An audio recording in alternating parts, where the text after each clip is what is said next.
পঞ্চগড়ের সামান্য বিষয় নিয়ে দুই প্রতিবেশীর ঝগড়া থামাতে গিয়ে তাদেরই লাঠির আঘাতে মাথায় মারাত্মকভাবে জখম হয়ে অবশেষে পৃথিবী ছাড়তে বাধ্য হলেন বাবু নামের এক মুদি দোকানদার। গত বুধবার মৃতের ভাই রবিউল ইসলাম বাদী হয়ে এ ঘটনায় দেবীগঞ্জ থানায় একটি মামলা করেছেন। মামলার এজাহার সূত্রে জানা গেছে, ঘটনাটি ঘটেছে জেলার দেবীগঞ্জ উপজেলার টেপরিগঞ্জ গাজোকাটি খারিজা ভাজনি প্রধানপাড়া এলাকায়। মাথায় গুরুতর আঘাত নিয়ে দীর্ঘ ৯ দিন রংপুরের একটি বেসরকারি মেডিকেলে ভর্তি থাকা অবস্থায় গত ১৫ মার্চ মারা যান তিনি। পোস্টমর্টেম শেষে গতকাল ১৭ মার্চ বিকেলে নিজ এলাকায় লাশ পৌঁছালে স্বজন ও এলাকাবাসীর কান্নায় সেখানে সৃষ্টি হয় এক হৃদয় বিদারক পরিবেশের। নিহতের পরিবার ও এলাকাবাসীর সূত্রে জানা গেছে, গাজোকাটি বাজারে ছোট্ট মুদিখানার দোকান করে সংসার চালাতেন বাবু। গত ৯ মার্চ দুপুরে বাড়ির পাশের সীমানার একটি গাছের শেকড়কে কেন্দ্র করে দুই প্রতিবেশী আনিস ও সিদ্দিক ঝগড়া বিবাদে জড়িয়ে পড়েন। এ সময় তাদের থামাতে যান বাবু।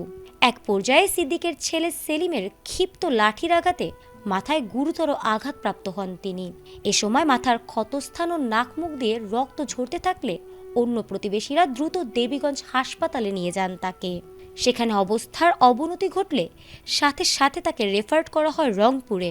সেখানে দীর্ঘ ৯ দিন পর অবশেষে গত ১৫ মার্চ রবিবার মৃত্যুর কোলে ঢলে পড়েন বাবু। প্রতিবেশীরা আরও জানিয়েছেন, ব্যক্তিগত জীবনে কারোর সাথে কখনো কোনো দ্বন্দ্বে জড়িত ছিলেন না বাবু, তবে কেউ কখনো বিবাদে জড়ালে তা থামাতে তিনি সবসময় এগিয়ে যেতেন সবার আগে। ঘটনাটি উদ্দেশ্য প্রণোদিত নাকি নিছক দুর্ঘটনা, সেটার সুষ্ঠু তদন্ত চান তারা। হাটে বাজারে যেখানেই গন্ডগোল লাগে সেখানে আগায় দেয়, ভাই থামেন থামেন, আমরা তখন খুব সহজ হয়েছিলেন। এইখানে একটা পারিবারিক মারামারি লাগছিল, লাগার পরে সে মানে আগায় গেছে। আগায় যাওয়ার পরে ওইটা পরিকল্পনা করুক আর যাই করুক, মানে ওকে মাথায় দাং লাগে। আনিসের পরিবার এবং সিদ্দিকের পরিবার। তো আমি এখানে গেছি, আমার ওইখানে যাওয়ার পর মানে করার পর ওই যে সিদ্দিক মেন যে ছিল সিদ্দিক আমাকে ধরে এদিক নিয়ে আসছে। এদিকে আসছে, আমি যখন এই পাশে ঘুরছি, ঘুরে দেখি মাহবুব ভাই পড়ে গেছে, পড়ে গিয়ে মুখ দিয়ে রক্ত ছুটতেছে। আমি তাৎক্ষণিক নিয়ে অটোতে উঠাইছি। অটোতে ওঠার পর আমি নিয়ে গেছি দেবীগঞ্জ মেডিকেলে। যে একটা অনাকাঙ্ক্ষিত ঘটনা ঘটেছে, এটা আমরা আশা করিনি, এটা দুঃখজনক ব্যাপার। এই জন্য ঘটনা না ঘটুক এটা আমরা চাই। আর যা ঘটনা ঘটছে তার একটা সুষ্ঠু তদন্ত করি, যা দোষারোপ দোষী ব্যক্তি তার দৃষ্টান্তমূলক শাস্তি হবে, এটাই আমরা প্রতিদিন হিসাবে আমি একটু বুঝছি। এদিকে পুত্রের সুস্থতার জন্য দোয়া আর চোখের পানি ফেলতে ফেলতে যেন নির্বাক হয়ে পড়েছেন বৃদ্ধা বকুল খাতুন। পুত্রের এভাবে চলে যাওয়াকে কিছুতেই মানতে পারছেন না তিনি।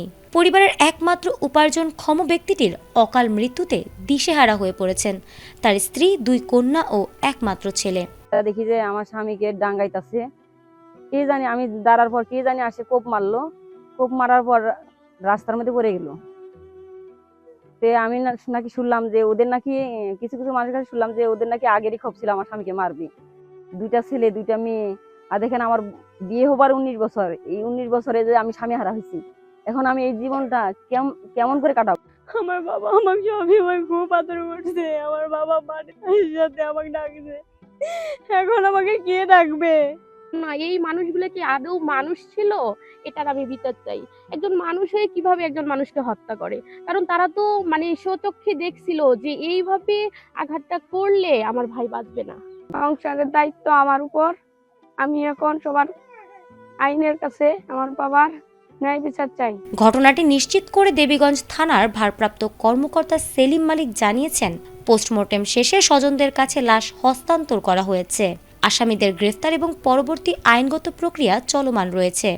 টেপরিগঞ্জ এলাকার গাজোকাটি এলাকার এক যুবক, নাম হলো মাহবুবুর রহমান বাবু, পূর্ব শত্রুতার জের ধরে গত 9 তারিখে তাদের মধ্যে একটি পারিবারিক ঘটনাকে কেন্দ্র করে মারামারি হয়। সেই মারামারির ঘটনায় মাহবুবুর রহমান বাবু জখমপ্রাপ্ত হয়, মাথায় জখমপ্রাপ্ত হয়ে রংপুর মেডিকেলে ভর্তি হয়। পরবর্তীতে গত 15 তারিখে তিনি মেডিকেলে চিকিৎসাধীন অবস্থায় মৃত্যুবরণ করে। এই মৃত্যু ঘটনায় তার ভাই বাদী হয়ে থানায় এজাহার দায়ের করলে একটি নিয়মিত মামলা রুজু হয়। আহ, মরদেহের শ্রোতার রিপোর্ট প্রস্তুতপূর্বক ময়না তদন্ত পূর্বক লাশ তার পরিবারের কাছে বোঝাই দেওয়া হয়। মামলার আসামিদের গ্রেপ্তারের চেষ্টা অব্যাহত আছে। মামলাটি বর্তমানে তদন্তাধীন আছে।